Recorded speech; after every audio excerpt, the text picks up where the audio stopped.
If you dare report what happened tonight, I'll hit you with a harassment complaint." The words came from Detective Chloe Reed, the department's newest rock star, whose hands, the same ones that had cuffed dozens of felons, were currently clutching the front of my white lab coat. I glanced at the half-dissected corpse on my stainless steel table, then pushed my glasses up the bridge of my nose, my expression flat. "Harassing a corpse, detective? Didn't know you were into that." A deep blush flooded her cheeks, her beautiful almond-shaped eyes flashing with a mix of fury and embarrassment. She snatched a scalpel from my tray and threw it at my feet, where it clattered harmlessly. "Do you really need me to spell out for you, Dr. Caldwell?" She took a menacing step closer. "I just don't want you getting too friendly with that new intern." I said nothing, just held her gaze for a beat before letting my eyes drift to the space behind her. The corpse that was supposed to be chilling in a morgue drawer was at that very moment sitting up and watching us with great interest. Ahem. The cough shattered the sterile silence of the morgue. Chloe's body went rigid. Mechanically, inch by excruciating inch, she turned her head. On the autopsy table, the body, half covered by a sheet, slowly sat up, pulled the toe tag off his face, and broke into a crinkly, amused grin. "Hey, kids, you mind not having a lover's quarrel in my funeral parlor? It's bad juju." Kenny Pops Malone, the department's most senior undercover detective, chuckled at us.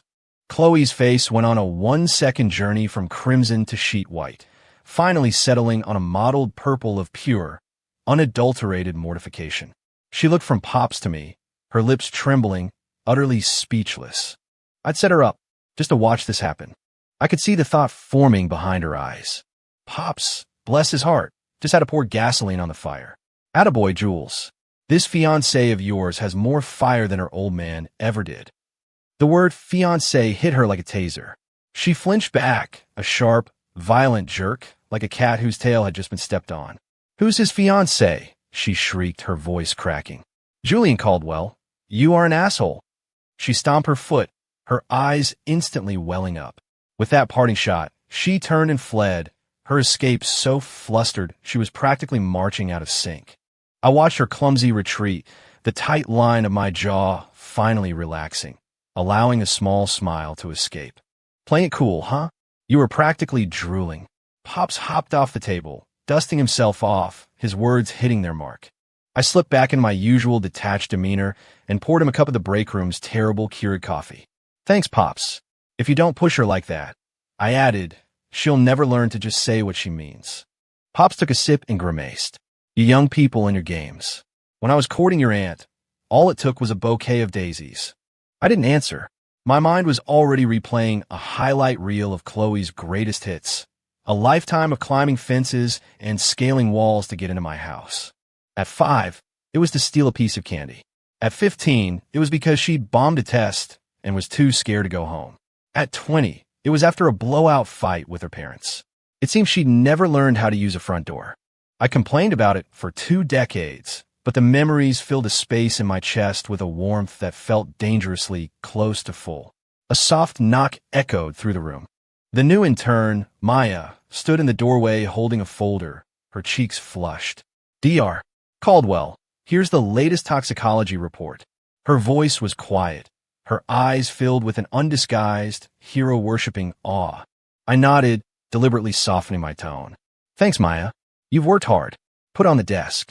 It's late. You should get home and rest." Out of the corner of my eye, I caught a flicker of movement just outside the door frame. A familiar silhouette, gone in an instant. My little green-eyed monster. She hadn't gone far at all, which meant the window to my study was in for another assault tonight. I slowly took off my lab coat, packed up my things, and drove home. I didn't go straight upstairs. Instead, I stopped at the 24-hour pharmacy for a bottle of muscle rub and a box of Band-Aids. Then, a swing through the convenience store for a mountain of her favorite chips and chocolate bars. Back in my apartment, I didn't turn on the lights, heading straight for the study. And there it was on the white pane of the windowsill, a fresh, small, muddy footprint. I shook my head, setting the first aid kit and the bag of snacks gently on the low credenza by the window. Then, I closed the door and went to take a shower. Everything was under control. The feeling was damn it all exquisite. As the hot water streamed over me, I wondered where she'd be hiding this time. The closet? She tried that once. I'd lured her out with a fresh apple. Behind the curtains? Also a bust. She couldn't hold back a sneeze. Under the desk, maybe? I dried my hair, pulled on a robe, and pushed open the study door. The room was dark, lit only by the silver wash of moonlight pouring in. I didn't flip the switch, navigating by memory toward the window. She was here. Of course she was. The window was ajar, the night breeze making the curtains dance. The snacks and first aid kit I'd left sat untouched on the credenza. But next to them, there was a new addition. A small, curled-up figure. Chloe was sitting on the wide windowsill, her arms wrapped around her knees, her head buried in her arms. She looked like a kitten abandoned by the entire world. My footsteps made her shoulders twitch, but she didn't look up. I leaned against the doorframe, crossing my arms. "Welcome, Detective Reed." My voice was sharp in the quiet room.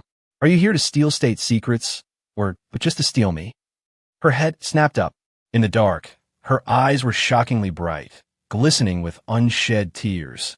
"I'm here to see if you've got a new girl stashed away," she retorted, trying to sound tough. She jumped down from the sill, a clean, athletic movement, but her ankle buckled on landing and a muffled cry of pain escaped her lips. I was across the room in a second, catching her before she could fall. "And you go to catch bad guys with moves like that?" I mocked, even as I scooped her up into my arms and carried her toward the sofa. Her whole body went stiff, her hands hovering awkwardly in the air. "Put me down. Jules, you bastard, put me down." She struggled, but her fists beat against my chest with all the force of a falling leaf. I ignored her, placing her gently on the couch before kneeling to examine her slightly swollen ankle. "Don't move." My tone left no room for argument. I uncapped the muscle rub, warmed it between my palms, and pressed my hands to her ankle. She sucked in a sharp breath at the warm contact, and her struggles ceased. The darkness in the room thickened, becoming something intimate. She wouldn't look at me. Her gaze darted around the room, finally landing on a file on my desk, the intern application. Maya's photo was clipped to the top. "You knew," she mumbled, her voice thick with hurt. "You knew why I became a cop." My hands stilled. A memory, locked away for years, came rushing back. 8 years ago, she was a freshman in college, drunk and heartbroken, climbing through this very window in the middle of the night. There was no moon. She threw herself into my arms, sobbing, wiping tears and snot all over my clean white shirt. "Jules, I love you. I've loved you for years. Why won't you even look at me? Why do you only have eyes for your corpses?" The smell of cheap beer and her own sweet, girlish scent was enough to incinerate my self-control. I clenched my fists, my nails digging into my palms just to stay grounded. I had to push her away. I looked at her tear-streaked face, my own heart constricting until I could barely breathe. But the words that came out of my mouth were as cold and sharp as a scalpel. "Chloe, you're drunk. This is just a whim. The person I spend my life with has to be my partner. Someone who understands my work, who can stand shoulder to shoulder with me. A peer, not a little girl who cries all the time and needs me to protect her."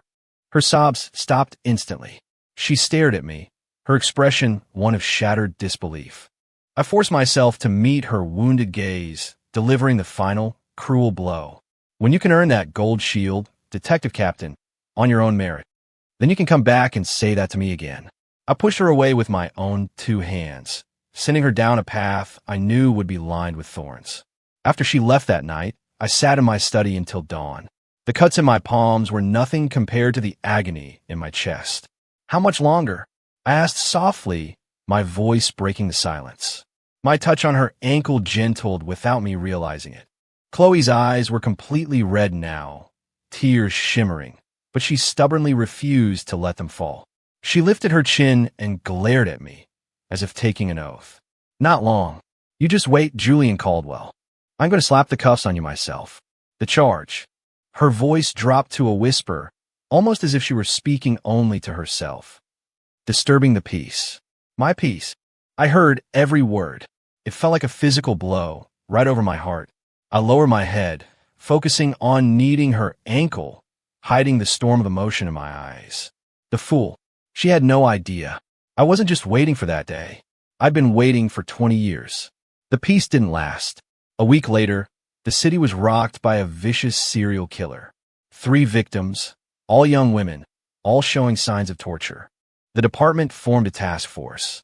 Chloe was lead detective, and, as chief medical examiner, I was her primary consultant. The air in the conference room was heavy. The projector displayed photos of 3 mutilated bodies. Chloe stood at the front, her voice calm and methodical as she broke down the case. The victims have different professions, no overlapping social circles. The only commonalities are that they all had long, straight, dark hair and a slender build. The killer has excellent anti-surveillance skills. No usable prints or DNA were left at any of the scenes. I leaned back in my chair, watching her, this formidable woman in command, and felt a wave of something I couldn't name. She really had grown up.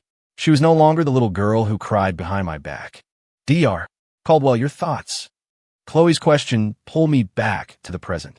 I stood and walked to the front, pointing to a few overlooked details on the projected images. The fatal wounds on all 3 victims are on the neck, but there's a subtle difference in the wound angle between the first 2 victims and the third. My theory is there's more than one killer, or the killer is switching weapons. Furthermore, under the third victim's fingernails, I found trace amounts of a specific synthetic fiber, not from her own clothing. I began the profile. Our unsub has a powerful desire for control. He enjoys the process of his prey struggling. His next target will likely be a woman who appears fragile on the outside, but has a core of stubborn defiance. The moment the words left my mouth, Maya, the intern, lit up. She looked at me with an expression of pure, unadulterated worship. Dr. Caldwell, before she could finish, Chloe cut her off, her voice like ice. This is a task force meeting. Interns do not have the floor. The color drained from Maya's face, and she sank back in her seat, humiliated. After the meeting, Chloe cornered me in the hallway.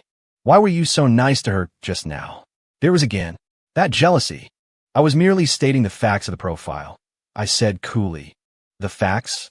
Your profile was one step short of reading out her social security number. Her chest heaved with indignation. I knew she'd misunderstood, but watching her get jealous over me was entertaining. I didn't bother explaining, simply stepping around her to leave. Jules, she yelled after me. Don't you walk away from me. I kept walking. 2 days later, the case hit a wall. No fourth victim had appeared, and a cloud of anxiety settled over the entire precinct. I was in my lab analyzing the trace fiber when Maya knocked and came in. Dr. Caldwell, is there anything I can do to help? She seemed nervous, her palms slick with sweat. I didn't look up from the microscope, just organized the case files. Okay, she said, but she lingered, shifting her weight from foot to foot. Dr. Caldwell, I think I might fit the victim profile you described. She finally found her courage. I want to be the bait. I stopped what I was doing and looked up at her. Don't be ridiculous. This is not your concern. Get out. My tone was glacial. Maya flinched as if struck, her eyes filling with tears before she turned and ran from the room. I paid it no mind and went back to my work. It wasn't until a half hour later that Chloe kicked open the door to my lab. Jules, Maya's gone. Her face was ashen, her voice trembling. My stomach dropped. The security footage? Her last known location was the abandoned shipyard on the west side. Her phone's off. I tore off my lab coat, grabbing my car keys and sprinting for the door. Chloe was already ahead of me, halfway to the parking garage. The look she gave me was terrifyingly complex. Anger, disappointment, and a sliver of something else I couldn't quite decipher. Fear. I knew, in that moment, she wasn't just worried about Maya. She was afraid. Afraid that something would happen to me because of Maya. The realization was a sharp, painful ache in my chest. The squad car screamed toward the west side. In the surveillance room, Chloe had been glued to the monitors. The second she saw Maya go dark, she was out the door before I was, ordering a full-scale deployment. I felt a knot of dread, not for the intern, but for Chloe, for what she might do in her recklessness. The abandoned factory reeked of rust and decay. We found a locked warehouse and heard a faint cry from within. I'm going in. You guys provide backup. Ignoring my protests, Chloe kicked the rusted steel door clean off its hinges. The second the door flew open, a dark figure lunged out, a knife glinting in his hand. Chloe, my vision tunneled. On pure instinct, I threw myself forward, shoving her behind me. At the same time, I pulled a spare scalpel from my belt holster and flung it without a second thought. The blade sliced across the attacker's wrist. He screamed in pain, and the knife clattered to the concrete floor. Chloe reacted instantly, executing a perfect takedown that slammed him to the ground, where she held him in a chokehold. A moment later, tactical units swarmed the building. Inside the warehouse, Maya was tied to a chair, shaking uncontrollably. I let out a breath I didn't realize I'd been holding. I was about to check Chloe for injuries when a smooth, slightly detached voice cut through the chaos. "Chloe, that was reckless." I looked up to see a man in a tailored trench coat approaching. He walked directly to Chloe, his tone a mixture of concern and reprimand. Agent Mark Donovan, the hotshot from the State Bureau of Investigation, sent down to oversee the task force. He was also the guy who, back at the academy, had made it his personal mission to win Chloe's affection. Donovan's gaze swept over me, lingering for a moment on how close Chloe and I were standing. His eyes darkened. He shrugged off his coat, intending to drape it over her shoulders. But Chloe took a half step back, avoiding the gesture. "Agent Donovan, thanks for your concern. I'm fine." Her tone was polite but distant. Donovan's hand froze in midair. He shot me a look, a clear note of hostility in his voice. "Dr. Caldwell, crime scene analysis is your expertise. Perhaps you should leave the apprehending to us professionals." The words were couched in politeness, but the accusation was clear. I had overstepped. Chloe's brow furrowed instantly. Without thinking, she moved to stand in front of me, like a mama bear protecting her cub. "Mark, what the hell are you talking about? If it wasn't for Jules, I'd be the one on the ground bleeding right now. He is a consultant on this task force, and his judgment just saved all of our lives." She defended me, fiercely and without hesitation, in front of everyone. The color drained from Donovan's face. The atmosphere at the debriefing was toxic. Donovan, as the state expert, sat at the head of the table, holding court. He attributed the success of the operation to state intelligence and his own brilliant leadership.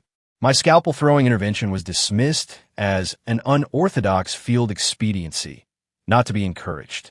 Chloe's expression grew colder by the second. I, on the other hand, couldn't have cared less. I was leaned back in my chair, already absorbed in the final autopsy reports. The truth mattered more than the credit. When the meeting finally ended, a collective sigh of relief filled the room. "Chloe, a word," Donovan said, stopping her as she was about to leave. I paused at the door, waiting. On the rooftop, the wind was strong, whipping strands of hair across Chloe's face. Donovan stood before her, adopting the posture of a concerned mentor. "Chloe, I know you and Dr. Caldwell grew up together. I know you're close. But this is a job, not a playground. His presence is starting to compromise your professional judgment." Chloe let out a cold laugh. "My judgment doesn't require your input." "Is that so?" Donovan pressed, stepping closer. "Then tell me, that stunt you pulled tonight, kicking down that door, how much of that was for the intern, and how much of it was for him?" "He meant me. You're letting your personal feelings cloud a case. That's a fatal mistake for a detective." She was speechless, her face flushed with anger. I chose that moment to walk over, a new report in my hand. My footsteps were quiet, but they both heard me. "Agent Donovan, if you have time to lecture my fiancée, perhaps you should first take a look at your own deeply flawed investigation." My voice wasn't loud, but it cut through the wind with terrifying clarity. Donovan's face paled. "What do you mean, Caldwell?" I ignored him, handing the report directly to Chloe. "Look at this." I pointed to the trace evidence analysis. "There's more than one killer. The different wound angles I mentioned, it wasn't a different weapon. It was two different perpetrators. One is left-handed, the other is right-handed. You overlooked the fibers under the third victim's fingernails. They aren't from clothing. They're industrial-grade synthetic fibers used in manufacturing wigs. We have two killers. One works at a wig factory, the other is his partner. They weren't killing at random. They were engaged in a kind of role-playing murder game. And the intern, Maya, was never their target. She was just a distraction, designed to pull our resources away while they went after their real fourth victim." With every word I spoke, the blood drained further from Donovan's face. Chloe's eyes, however, lit up with a brilliant fire, the look of absolute trust and admiration. I took the report back from her and tossed it against Donovan's chest. Based on the specific sourcing of that fiber, we've already identified both killers and their location. While you were holding this ridiculous victory press conference, your own task force was bringing them in. Donovan stumbled back a step, his face a mask of disbelief. His professional pride, his authority, I had just demolished it with a single piece of paper. I walked to Chloe's side, took off my suit jacket, and draped it over her trembling shoulders. Then, right in front of Donovan, I wrapped my arm around her, pulling her into my side in a gesture that was both natural and possessive. I looked Donovan straight in his humiliated, resentful eyes. My voice was even, but it carried the weight of a final judgment. "My girl," I said, "whether she's being reckless or brilliant is none of your damn business." In my arms, Chloe's body, at first stiff, slowly relaxed. She buried her face in my chest, a triumphant smile spreading across her lips. Donovan stared at us, his jaw working, but no words came out. He turned, his entire being radiating defeat, and stalked away. The rooftop was silent, except for the wind. I looked down at the top of her messy head and let out a soft laugh. "So, can we make it official now, Detective Captain?" She pulled back, her eyes sparkling, full of laughter and starlight. She didn't answer with words. She just stood on her toes, and with all her strength, kissed me. The kiss tasted of the cold night air and her own unique, fiercely sweet flavor. The serial killer case was closed, a major victory for the department, and Chloe got most of the credit. A week later, at the commendation ceremony, I sat in the audience and watched her on stage. She wore her crisp dress uniform, the new, gleaming captain's bars pinned to her shoulders. She was radiant under the spotlights, a peak she had climbed, step by painful step, for me. Her speech was clear and confident, but her eyes scanned the crowd until they found mine, and there they stayed. The raw emotion in her gaze was a tangible thing. My heart burned in my chest. Afterward, she was swarmed by colleagues offering congratulations. I didn't join the crowd. I simply turned and left, sending her a single text message. "Morrison Planetarium, 8 p.m. Your reward." At 7:50 p.m., her Jeep Wrangler roared up to the curb. She'd changed out of her uniform and into a white dress, something I rarely saw her wear. She looked nervous, excited. When she pushed open the heavy doors, she stopped, stunned. The entire planetarium was empty. It was just her. "Jules?" she called out, her voice echoing in the cavernous space. No answer. Just as a flicker of uncertainty crossed her face, the lights went out. The massive domed ceiling above her flickered to life. A river of stars swirled into existence, the vastness of the cosmos spreading out before her. She let out a small gasp. I stepped out of the darkness behind her, a laser pointer in my hand. I traced 2 constellations on the dome. "That one's Scorpius." "You." My voice was a low murmur next to her ear. "And that one is Virgo." "Me." From the day we were born, our orbits were destined to cross, to get tangled up. I moved closer, wrapping my arms around her from behind. She tensed for a second, then relaxed, leaning her full weight against me. I lowered my head, my breath warm against her ear. "Congratulations, Captain Reed. Now, you're my partner, standing shoulder to shoulder with me. And also, my one and only." The words were barely out of my mouth before she spun around. Before I could react, she kissed me, an eager, almost desperate kiss that held none of the hesitation of the one on the rooftop. It was pure, distilled longing, years of it, finally uncorked. When we finally broke apart, we were both breathless. She rested her head on my chest, looking up at the galaxy we were floating in, her eyes wet. "Jules, I did it." "Yeah," I said, kissing the top of her head. "You did. You always do." Later, I drove her home. We sat in the car outside her parents' house, the engine off. She'd unbuckled her seatbelt, but made no move to leave. "What's wrong?" I asked. She looked at me, then away. "So, should I still use the window?" I laughed, reaching over to ruffle her hair. "You idiot." I got out, walked around to her side, and opened her door. Then I took her hand. "From now on," I said, "we use the front door." I led her up the walkway and rang the bell. Her mom opened the door.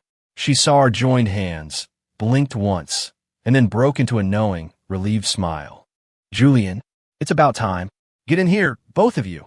Her dad appeared from the living room, adjusted his glasses, and gave me a long, appraising look that ended in a satisfied nod. Chloe, caught in the crossfire of parental approval, blushed for the first time I could remember, turning a shade of red so deep she looked like she might combust. She stared at her feet, refusing to look at me. I walked her to her bedroom door. "Get some rest, girlfriend," I murmured and leaned in to press a soft kiss to her forehead.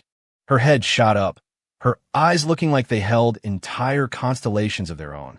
"Good night, boyfriend," she whispered, then darted into her room and shut the door.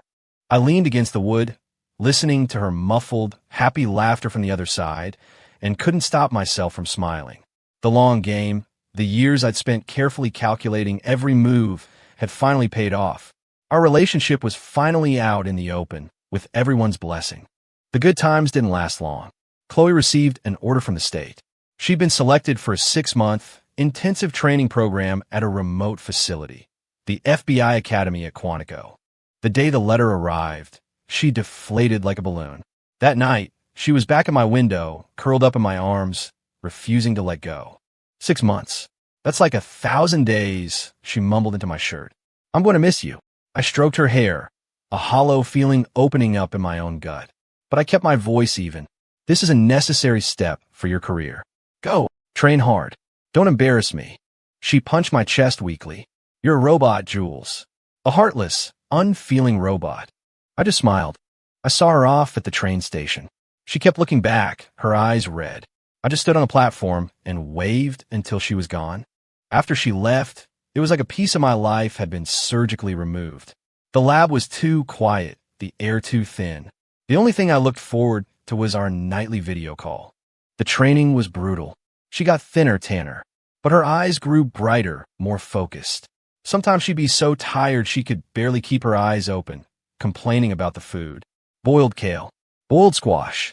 I'm going to turn into a vegetable," she'd groan. "I want you to make me your brisket."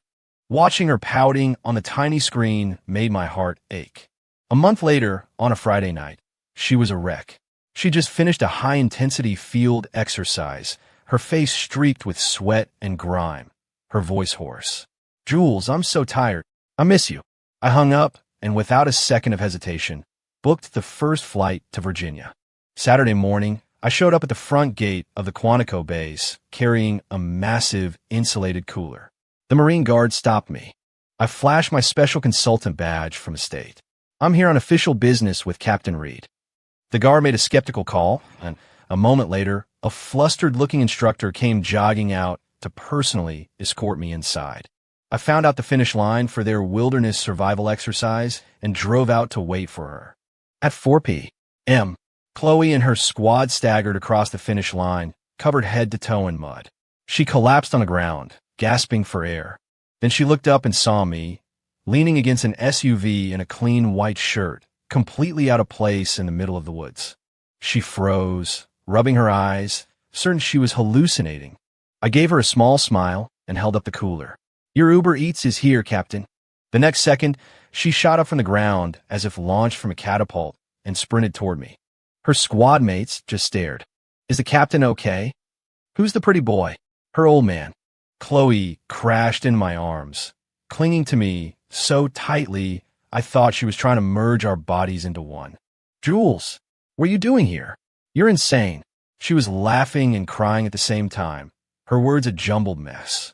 I patted her back and opened the cooler. The rich, smoky aroma of brisket filled the air. It had been slow cooking all night, along with a few of her favorite sides.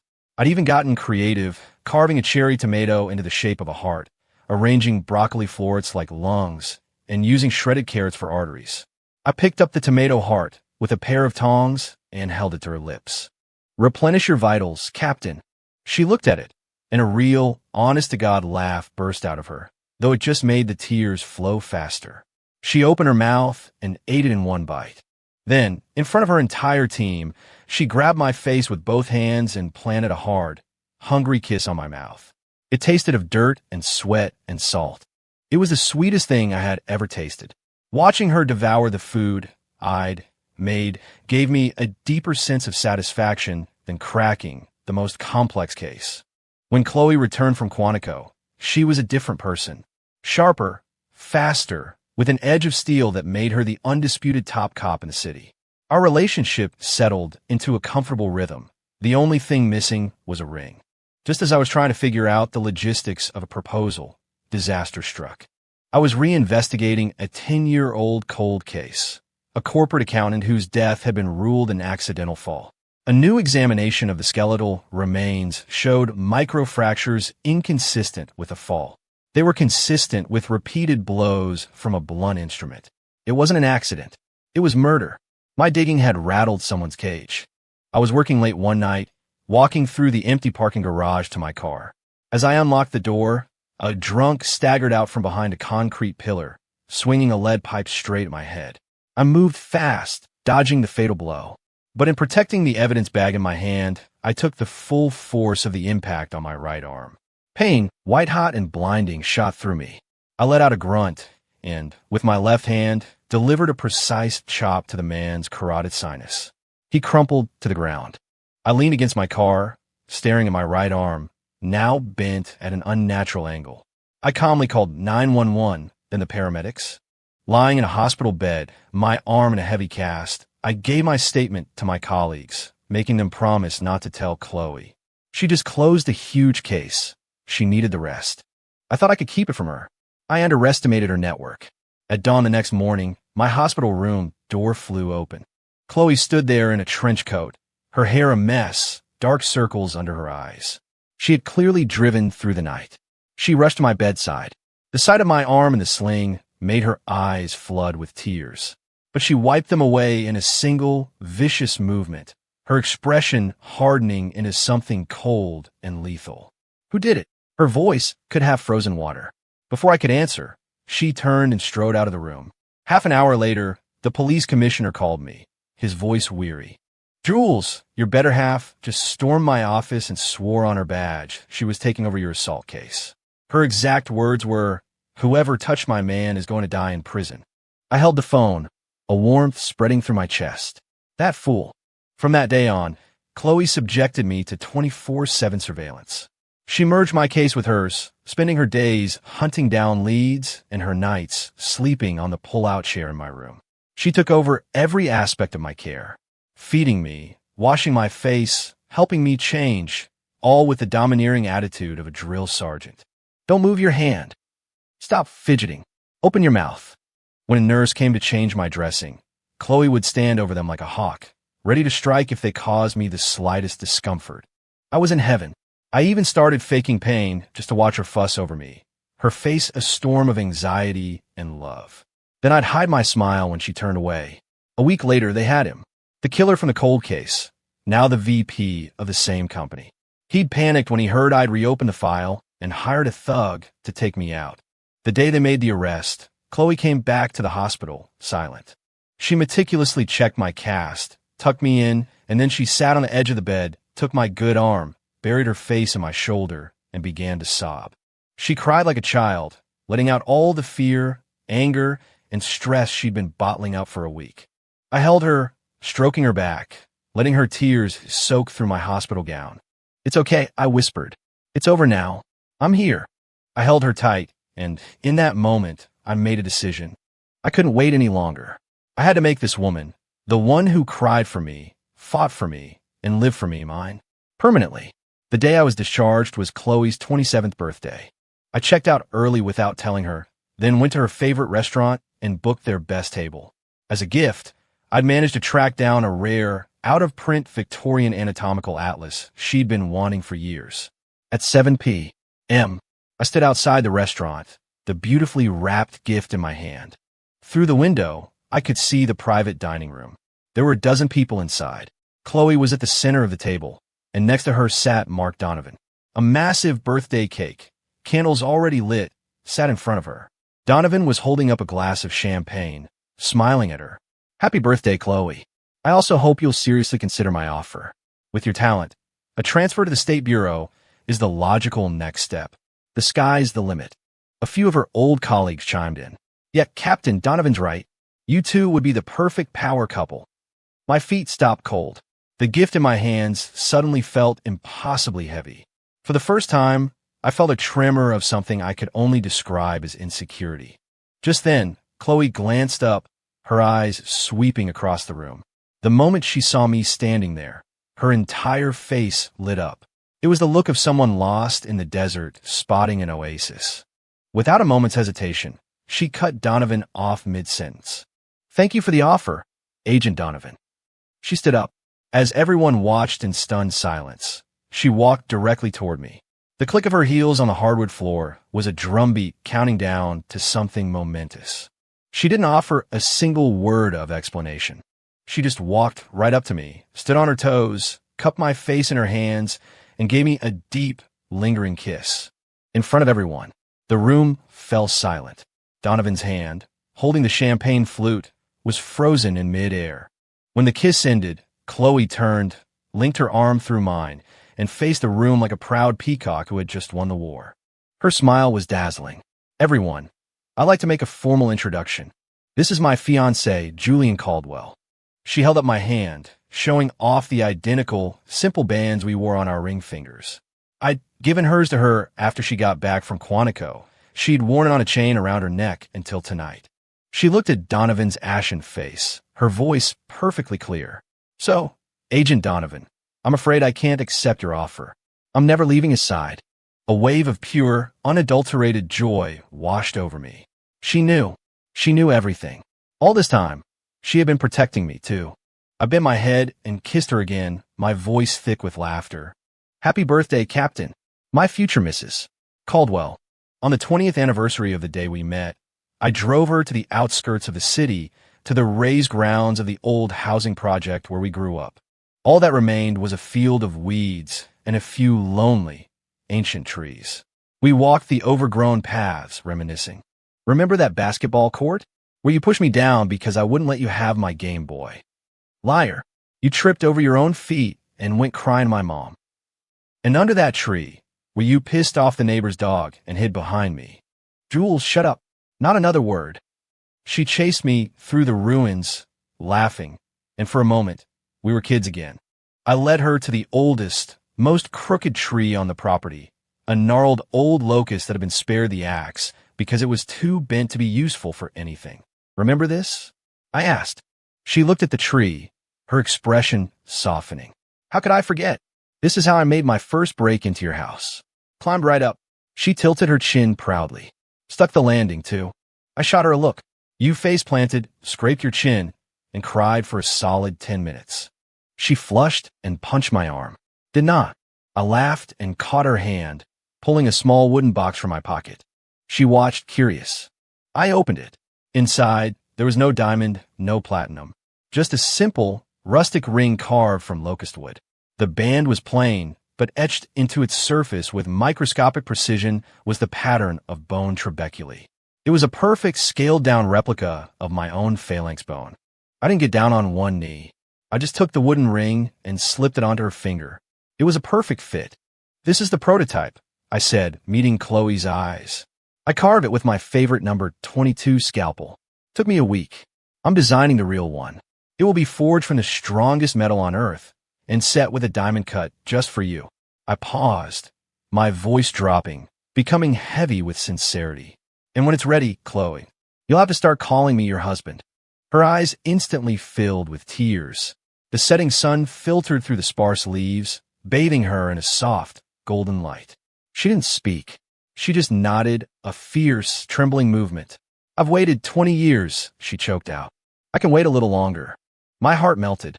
I pulled her into my arms, kissing the tears from the corners of her eyes. "It won't be long, I promised.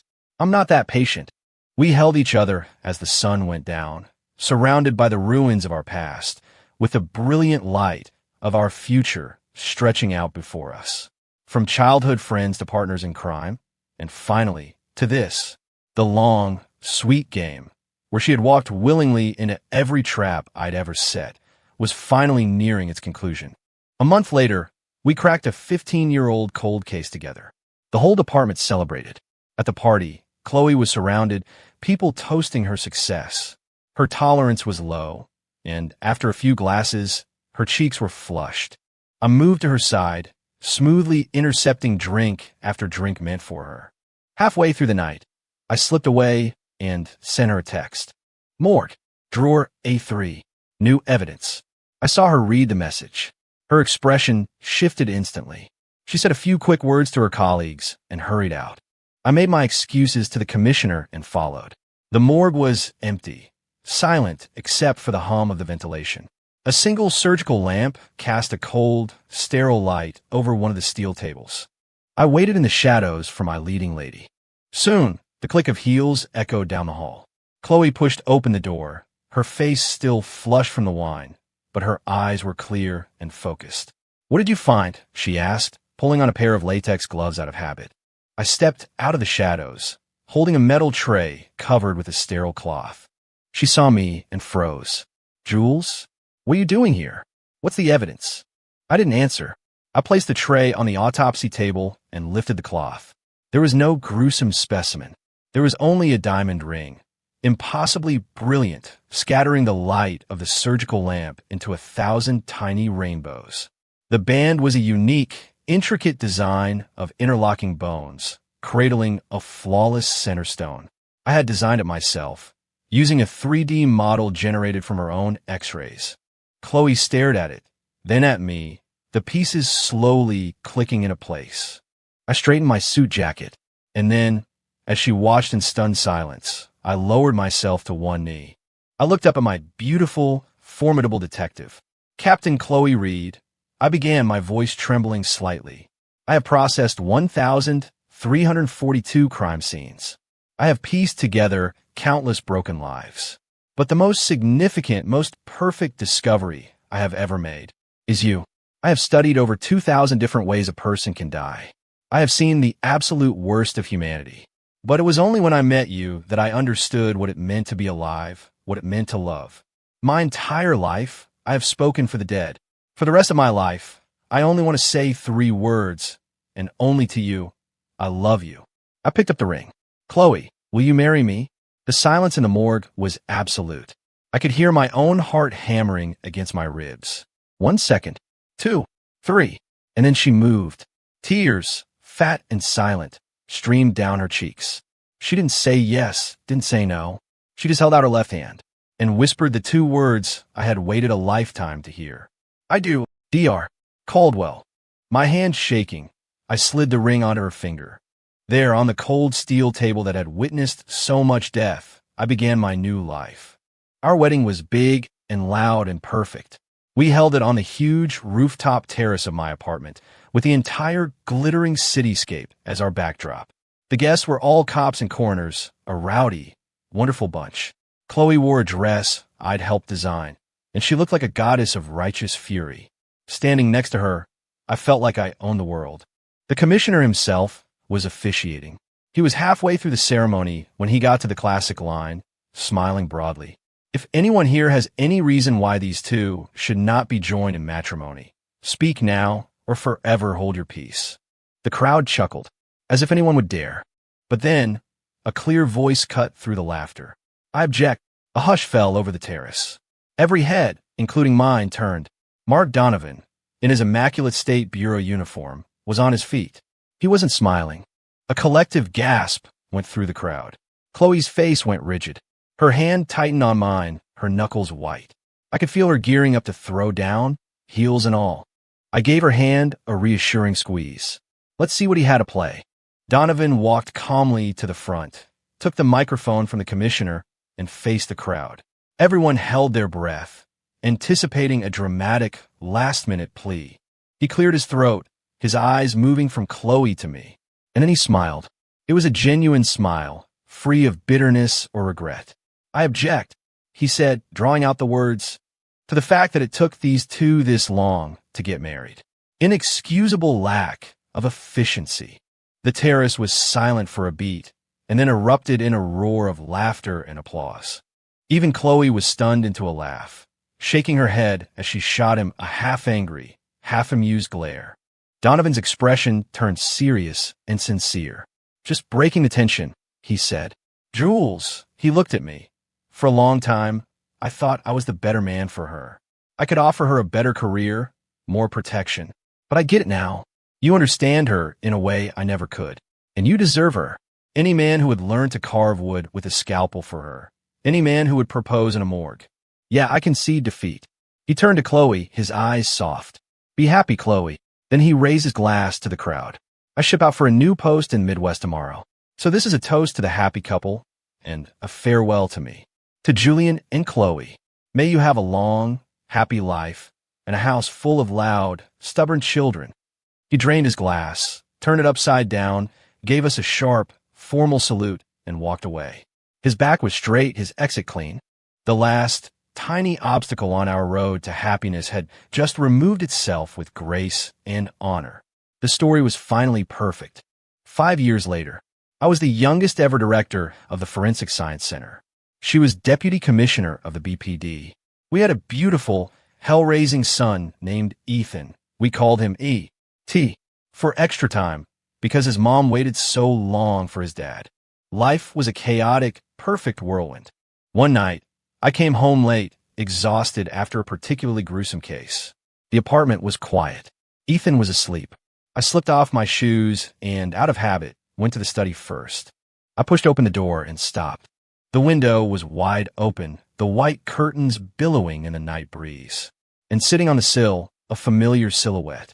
She was wearing a silk nightgown, her long hair loose around her shoulders, her bare legs swinging in the open air.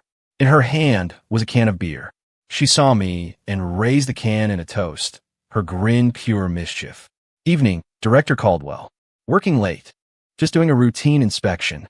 I crossed the room, a tired but fond smile on my face, and lifted her off the cold stone. Deputy Commissioner Reed, you're a little old for this, don't you think? We have a perfectly good front door, you know. She wrapped her arms around my neck, her lips brushing my ear as she blew a soft breath against my skin. Her voice was a low, seductive purr. But you've always liked it when I play this game, haven't you? I leaned down and captured her lips, the taste of beer and Chloe filling my senses. Yes, I murmured against her mouth. I do. I really, really do. The moonlight streamed in, bathing us in its soft glow. The years had passed, taking us from bickering kids to partners and finally to husband and wife. On our different paths, we had always walked together. In our long, quiet love, in every night she still broke into my life, felt as hot and new as the very first day.